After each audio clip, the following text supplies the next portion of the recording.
Hey friends, if my location looks different than what you're used to, that's because it is. We are spending the summer on the Oregon coast, so I do not have my usual setup, including my podcast mic, but you should be able to hear me just fine. And I'm glad that you're here to hear what I have to say about whether you should be taking a social media sabbatical. So let me just start by saying it doesn't matter what I think. It doesn't matter what your coach or consultant thinks. It doesn't matter what some influencer thinks or some web celeb or online marketing guru or even your best friend or biz bestie. It doesn't matter what any of them think about social media and about your relationship with social media. The only people's opinions about social media with respect to you and your business are your own and maybe your romantic partner. And the reason why that individual may be important is because if your relationship with social media, and frankly with screen time in general, is interfering with having a healthy relationship with your romantic partner, that's a cause for concern. And it's not at all uncommon. As a matter of fact, there are many people who go to couples therapy where one or both people are complaining that they feel like their partner is more invested in their online relationships than in the one they're having with them in real life. So, is it time for a social media sabbatical? Well, this first came up for me because I realized that a lot of people have a different cadence to their business during the summer. Now, it's not necessarily because you have a seasonal business, although you might. But for many of us, and a lot of the people I work with are coaches, consultants, creatives, independent professionals, and small business owners, especially those who market primarily online. Now, they may have a little bit of a seasonal component because, in general, if you have a membership program, if you have a group coaching program, or even a high ticket one-on-one coaching program, in general, people are less likely to start investing in programs like that during the summer. Why? Because I get questions like this. Hey, I'd love to work with you, Diane, but your signature offer, your 12-week signature framework, the Boss Up Breakthrough, I wouldn't be able to come every week because we have this planned and we have that planned. We have a wedding, we have Father's Day, we have the 4th of July, we have Labor Day, we have family coming, we're going to see family, et cetera, et cetera. My kid is going to camp. So it may not be a good time to be running your regular programs. And so if you have fewer client hours in your schedule during the summer, then you may decide it's a good time to ramp up your social media. But if you're like most business owners I know, including myself, summer feels like a better time to be reassessing all the things that you're doing in your business. Taking the time that you now have because you're doing fewer client service hours. I call that white space in your calendar. Taking that white space and using that white space to reassess, to reevaluate, and to reconsider whether you are using your time and your talent to your best advantage in your business. And one of the ways you can do that is with the social media sabbatical. Now, there's lots of different ways that you can reassess. For example, you can hire many consultants or coaches for a single strategy session. And you can tell them, this is where I'm in my business. These are my goals. This is where I'm trying to get. These are the obstacles and challenges I'm facing. What do you recommend? And it could be a single hour or a couple of hours of really high quality, high value, and high level feedback and advice, which you can then start implementing because you have the white space. If you use the fact that you are doing fewer client service hours during the summer as an opportunity to fill your time with more social media, you may be missing the real opportunity here. Some business owners get the majority of their clients and customers on social media, but it's actually far fewer than we have all been led to believe, mainly by the people that are selling us their solution to the social media problem. People who are more introverted, people who have social anxiety, people who have rejection sensitivity, and people who are just a little bit burned out after everything we've all been through individually and collectively in the last several years, may be overly relying on social media to attract potential clients and customers, when in fact, for their business, it's not working. And here is the underlying issue. When we are spending a lot of time and a lot of energy and a lot of effort and perhaps dollars, if we're hiring help or we have a team, the fact that we have been focusing so much time and energy on social media and trying to outsmart the algorithms, just freaking keep up with the algorithms, how about that? If we are trying to figure out the best hashtags, if we are trying to figure out the best time to post, if we are trying to figure out the frequency of our posts and the length of our posts and the style of our posts, if we are trying to literally hack the system to figure out how to make social media work for us, we are probably missing the actual problem, which is that social media apps, every one of them, and there's a couple I actually like a lot as a consumer. Social media apps are designed for one thing: to addict us, to grab us, to hold us, and to keep us there as much and as long as possible. It's not a social media app's job to find you clients. And if you are overly relying on social media to find you those clients because you've drunk the Kool-Aid, you've invested in the courses, you've invested in the programs, you follow the people, you consume their content that's telling you all the different ways that you can attract and leverage and grow an audience and create leads and clients from that audience, the bigger question to ask is, what could I be doing instead? With the same amount of time, energy, effort, focus, attention, creativity, and dollars, is there another way for me to attract leads and potential customers or clients than what I'm currently doing? Because if you're like most of us, you have FOMO.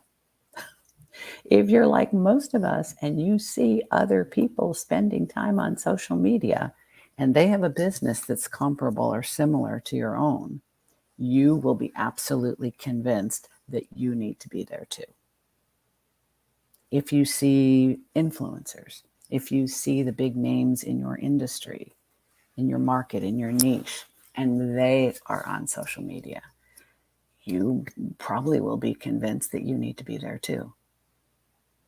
And you will also be anxious and stressed by the fact that there are multiple platforms. And some platforms like Instagram have multiple platforms within the platform. They even launched a brand new one this week, Threads, like we need another. And we all get so wrapped up in keeping up that we don't ask ourselves the question, is this actually working? So FOMO is real. The struggle is real. And it's like we all want to be at the party where the cool kids are, but we don't even know if it's benefiting them. It may be that their brand is all about social media, so they need to be on social media, but that's not actually where they get their customers. And I don't think most of us would ever even realize that's possible. There are social media influencers who are promoting the hell out of themselves on social media, but that's not actually where they get their customers and clients. So FOMO is a real issue here. You know what else is a real issue? Sunk cost fallacy. I talked about it on this week's episode of the Driven Woman Entrepreneur podcast. Is it time for a social media sabbatical? Because the sunk cost fallacy convinces us, mostly on an unconscious or subconscious level, that because we've already invested so much time, energy, effort, focus, attention, opportunity cost, dollars on social media, we can't just give it up. Like, that would be crazy. Which is the same logic that people use to convince themselves to stay in a long-term and very shitty marriage or a long-term and very shitty job. I've been here for 20 years. I can't just leave. Yes, you can. You most certainly can. But if I stop promoting my business on social media after I've been promoting my business on social media so many times a week for so many years, like, I just can't stop. Yeah, you can. But you might not have to. See, I think the real value in a social media sabbatical is not just the time and energy that you'll gain by investing less of it there. It's really breaking the addiction. Now, one of the things I talk about on this episode, and you really should listen to it if this is something you're thinking seriously about, or by now you realize, no, I really need to be thinking seriously about this, even though I don't want to, is this. Most of us don't realize we're addicted. We maybe kind of know that these apps are addicting. We might even reference that. We might even joke about it. But what we don't really realize is that because we're the product, we're doing a lot more for them than we're doing for us every minute we spend there. And there's no way you could know that unless you take a break. Now, you may not think of yourself as an addictive person or addictive personality, but these apps are specifically engineered to addict us, all of us, or as many of us as possible. If you are an abstainer, then you probably need to go cold turkey. And I'll explain what that is and what that means in a minute. If you are a moderator, you can fashion your sabbatical in a way that suits you best. So let me define the terms. This whole abstainer versus moderator thing, I use the expression, wherever you go, there you are. And how you do one thing is how you do all things. It's true. So if you are the kind of person who wants to lose weight and you have a favorite food, if you're an abstainer, you cannot have it in your house. You cannot have it anywhere near you. And you have to train your person that if you wake up with cravings in the middle of the night and you virtually order them, beg them, plead them, or bribe them to go get you your favorite, whatever it is, you have to instruct them, under no means will you say yes to this request, even if I threaten to leave you if you don't. If you are an abstainer, you have to go cold turkey. And if you're an abstainer in every other place in your life. If you're struggling with your weight, if you're struggling with a particular substance, if you're struggling with an addiction even to a person or a form of entertainment, like true crime, for example, that's a popular one, you have to go cold turkey because nothing less will work for you. It's kind of like the equivalent of AA. You admit that you're powerless and you don't let this thing anywhere near you. So if this is you, if this is how you need to break habits, because after all, this really is a habit, If you are the kind of person who needs to go cold turkey in order to feel a sense of freedom, in order to feel a sense of relief, in order to gain perspective about what kind of relationship you might want to have with this thing, in this case, social media, then you're going to have to go cold turkey. That's what an abstainer has to do to gain control over a situation like this. If you're a moderator, you can cut back. You can just cut back, and you won't have the kind of struggle with cutting back that abstainers have. You don't have to go cold turkey. You're the kind of person, if you decide to lose weight, you simply cut your portion size.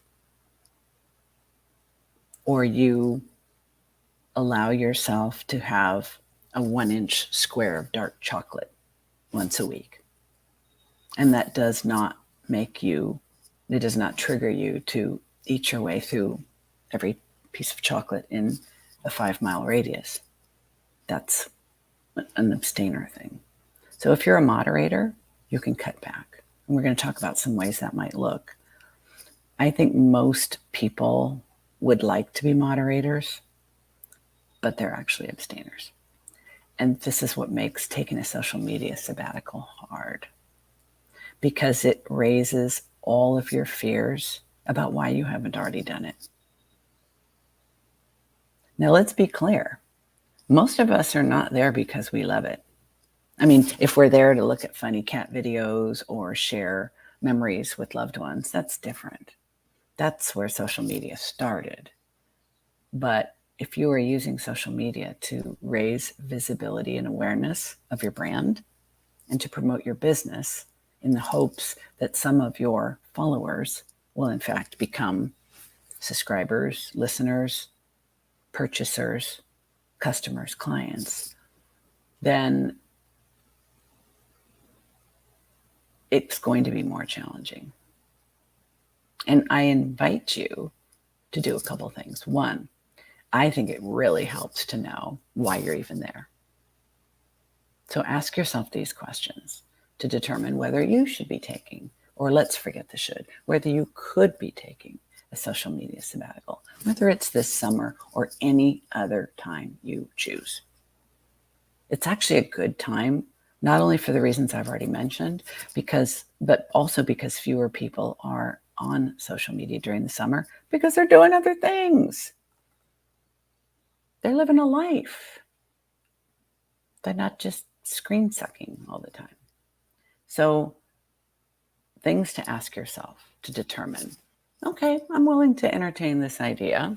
All right, sell me, pitch me. Why would I do it? How would I know if I should or could do it? Or if it would be worthwhile for me to consider it? One, and I think this is true whether you decide at this point or at any point whether you want to take a social media sabbatical, I think it's incredibly important to know why you're there. And if you're there, and by there I mean on whatever platforms you're on, in whatever frequency, promoting your business, if you're there because somebody convinced you that it's the only way to market your business, that's not a good enough reason. If you're there because you're part of a coaching program that requires you to post X number of times a day and check in and tell your coach you did it, it's not a good enough reason. If you are there because you are afraid not to be there, woo, that is a painful relationship with social media. Because it's like being an addict who's no longer getting any pleasure from their substance of choice. They just can't stop. That sucks. That's a shitty, shitty relationship with something that you had so much hope and faith and trust in. So if you're there because you're afraid not to be, even though it would be really hard, it would probably do you a tremendous amount of good to take a sabbatical.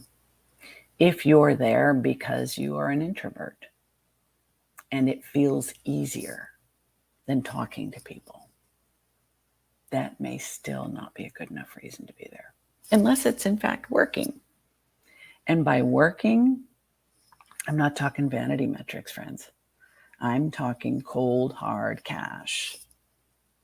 Because whether you have a blue check mark, whether you have a large number of followers, whether people engage with your content, like, comment, share, if you are using social media to market, raise awareness, and promote your business, if you are not getting business from social media, it's not working. Legit. It's not working for you. You might feel popular.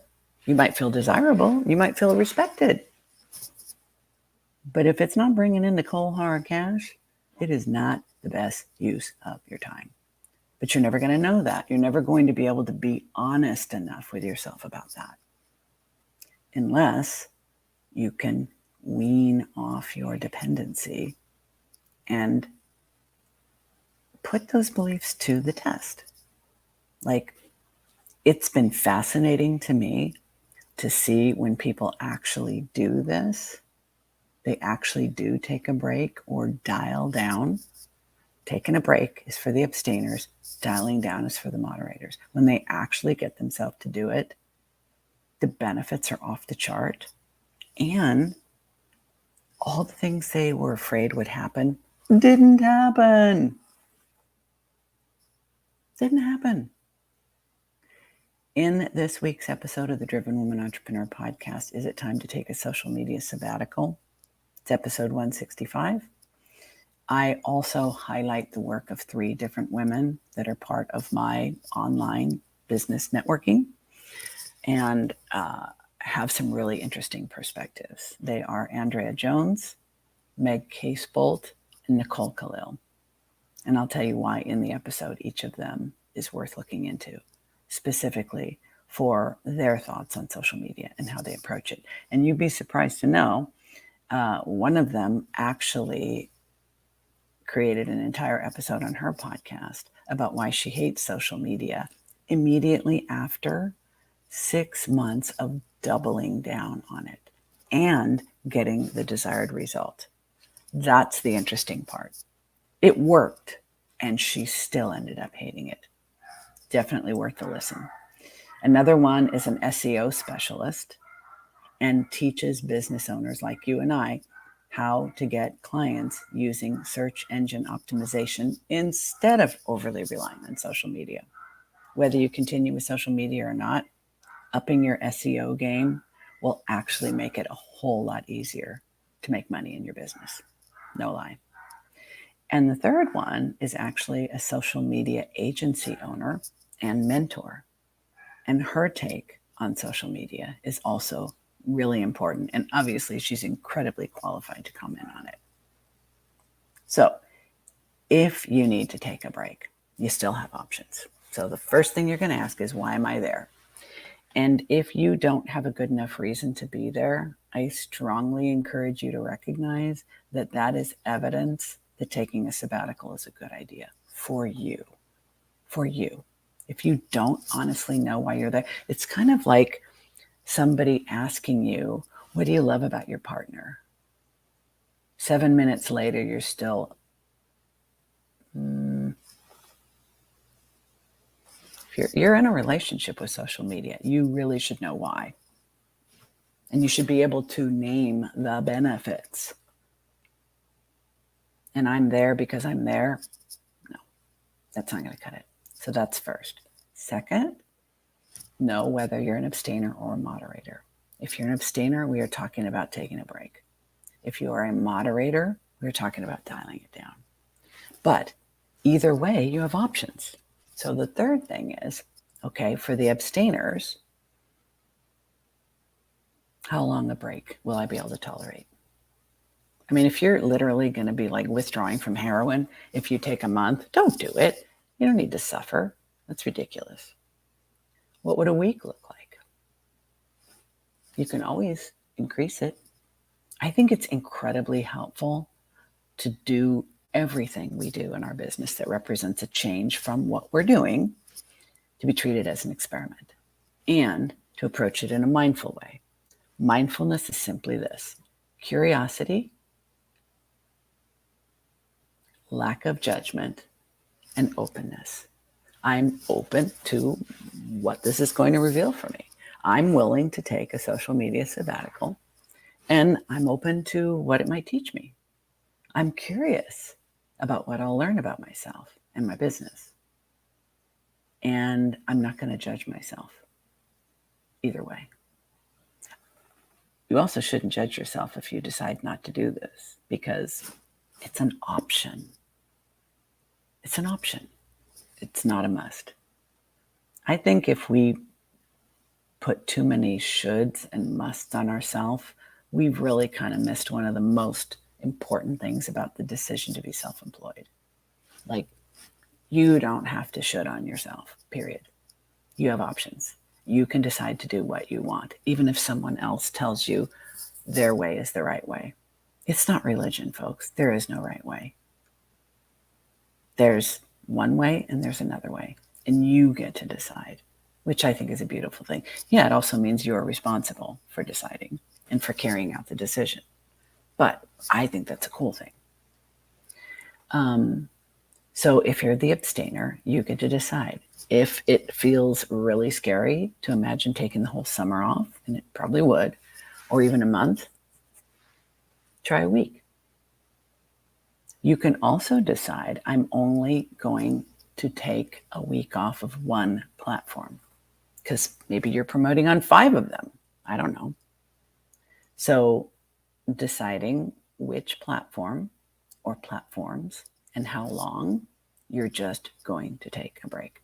That's how an abstainer can design their social media sabbatical. You could decide to take a week off of one platform and then see how you feel. What you're looking for is how your mood, energy, and motivation is affected before, during, and after that break.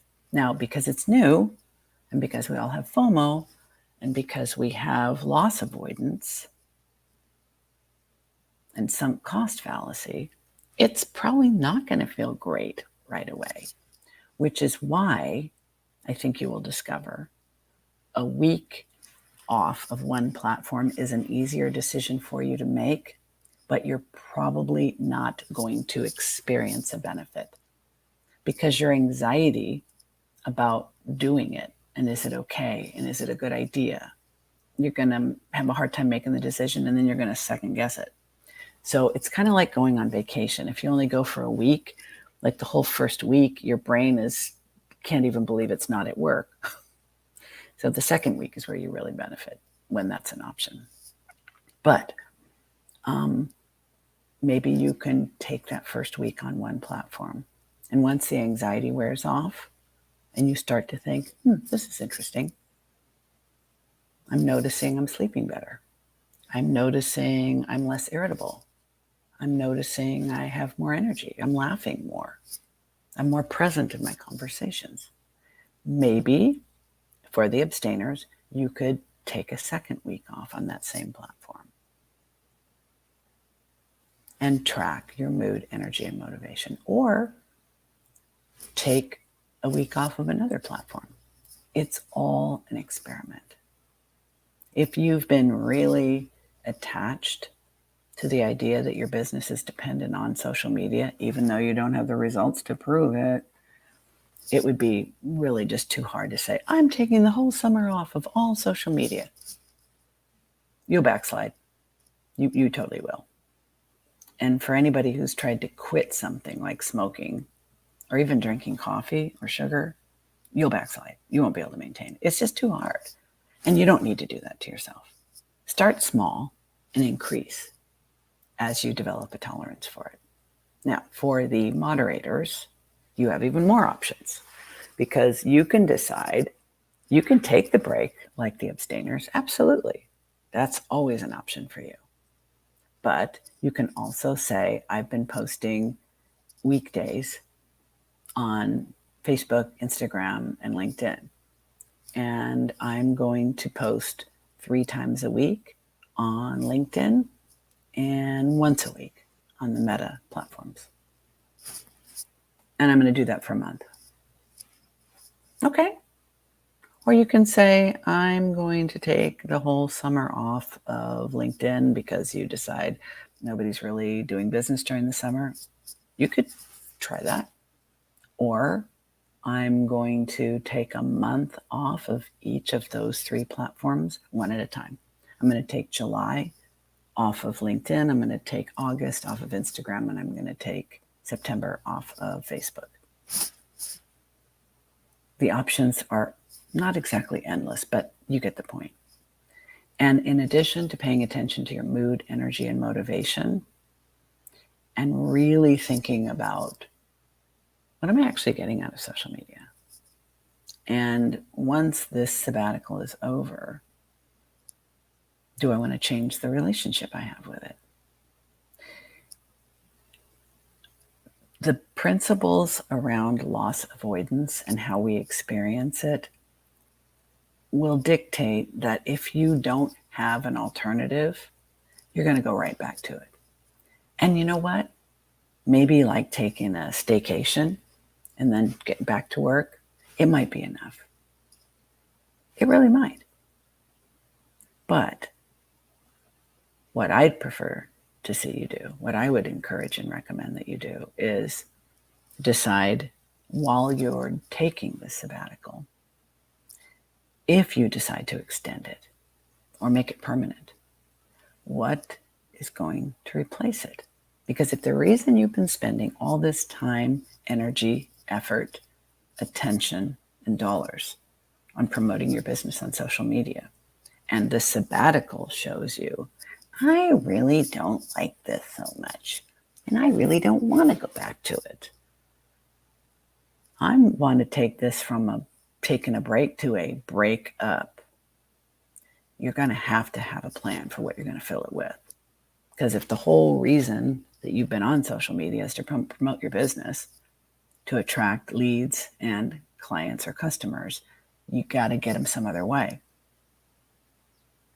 So what would that be? What would that look like? It might be networking online, on LinkedIn, for example. It might be networking in groups that are either virtual or in real life.